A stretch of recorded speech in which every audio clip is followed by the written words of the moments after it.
Alors que la guerre des mots entre les États-Unis et la Russie s'intensifie au sujet de l'Ukraine, un acteur majeur de la scène internationale s'est également exprimé avec fermeté, la Chine. Moscou et Pékin ont publié une déclaration présentant un accord sur une série de questions lors de la visite du président russe Vladimir Poutine pour les Jeux olympiques d'hiver. Moscou y déclare soutenir la position de la Chine sur Taïwan et s'opposer à l'indépendance de l'île.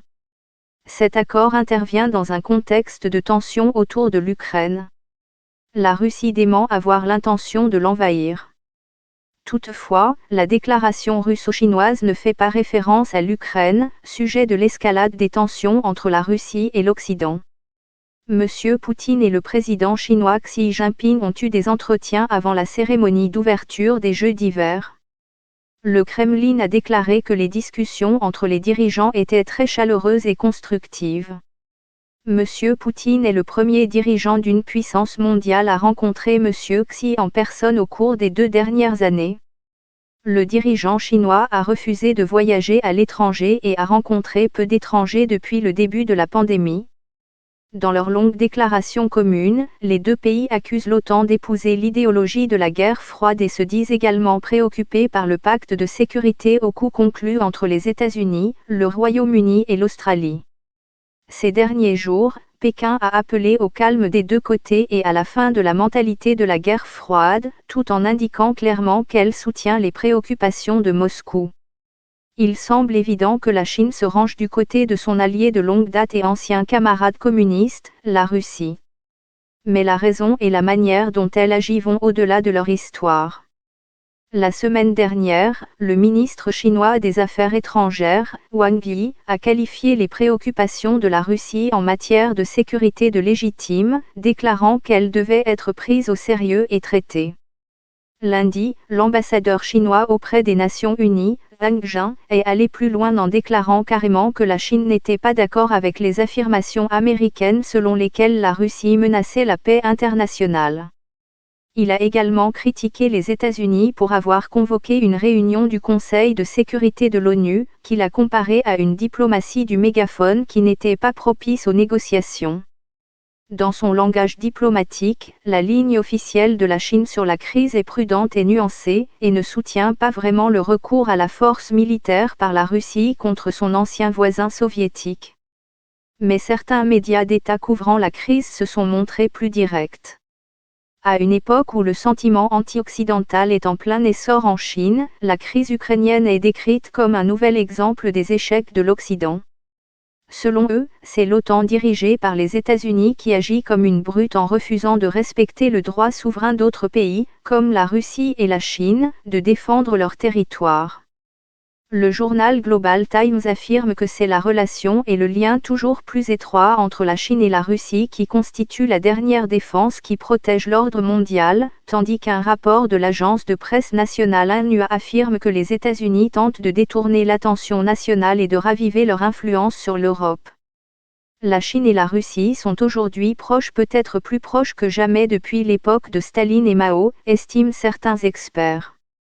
La crise de la Crimée en Ukraine en 2014 a été considérée comme poussant la Russie plus loin dans les bras de la Chine, qui a offert à Moscou un soutien économique et diplomatique dans un contexte d'isolement international.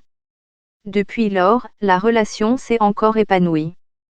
La Chine est le premier partenaire commercial de la Russie depuis des années, le commerce bilatéral ayant atteint un nouveau record de 147 milliards de dollars, 108 milliards de livres sterling, l'année dernière.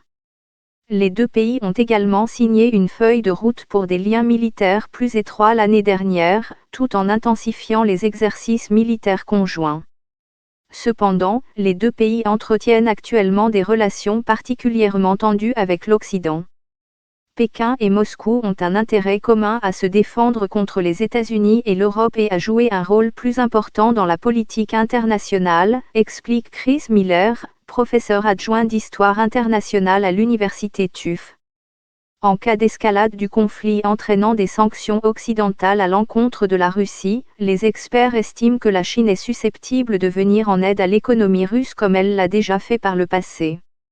Il pourrait s'agir de fournir des systèmes de paiement alternatifs, des prêts aux banques et aux entreprises russes, d'acheter davantage de pétrole russe, voire de rejeter purement et simplement les contrôles américains des exportations.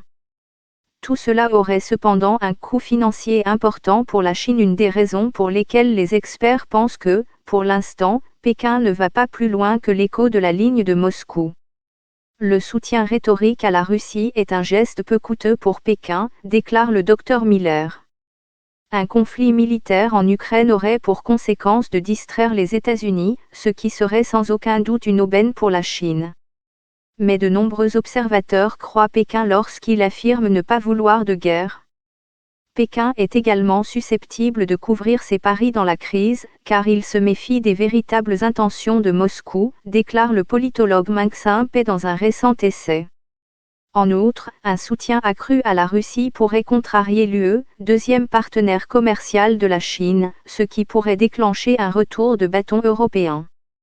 Selon le professeur Pei, cela pourrait éventuellement prendre la forme d'un soutien à Taïwan, une préoccupation qui a surgi en marge de la crise ukrainienne. Aux États-Unis, ainsi que dans les communautés chinoises du monde entier, certains observent attentivement le conflit ukrainien comme un test potentiel de la loyauté des États-Unis envers leurs alliés. Beaucoup se demandent si les États-Unis interviendraient militairement si la Russie envahissait l'Ukraine et s'ils feraient de même si la Chine tentait un jour de récupérer Taïwan, une île qui se considère comme un pays indépendant et qui compte les États-Unis comme son principal allié. La question de savoir si les États-Unis entreraient en guerre avec la Chine au sujet de Taïwan est une préoccupation légitime en Asie, alors que la rivalité entre les États-Unis et la Chine s'intensifie et que Taïwan signale de plus en plus souvent des incursions d'avions de guerre chinois dans sa zone de défense aérienne autoproclamée. Les États-Unis sont restés délibérément vagues sur ce qu'ils feraient réellement dans l'éventualité d'une telle attaque. Ils disposent d'une loi qui les oblige à aider Taïwan à se défendre, mais dans le même temps, Washington reconnaît diplomatiquement la politique de la Chine unique définie par Pékin, à savoir qu'il n'existe qu'un seul gouvernement chinois. Les experts ont toutefois rejeté ces parallèles, soulignant que les deux situations sont régies par des préoccupations géopolitiques totalement différentes. Il souligne que les États-Unis ont des liens historiques bien plus profonds avec Taïwan, qu'ils considèrent comme un pilier de leur stratégie idéologique, diplomatique et militaire en Asie. La Chine n'est pas la Russie, et Taïwan n'est pas l'Ukraine. Les États-Unis ont beaucoup plus d'enjeux avec Taïwan qu'avec l'Ukraine, déclare Madame Glaser.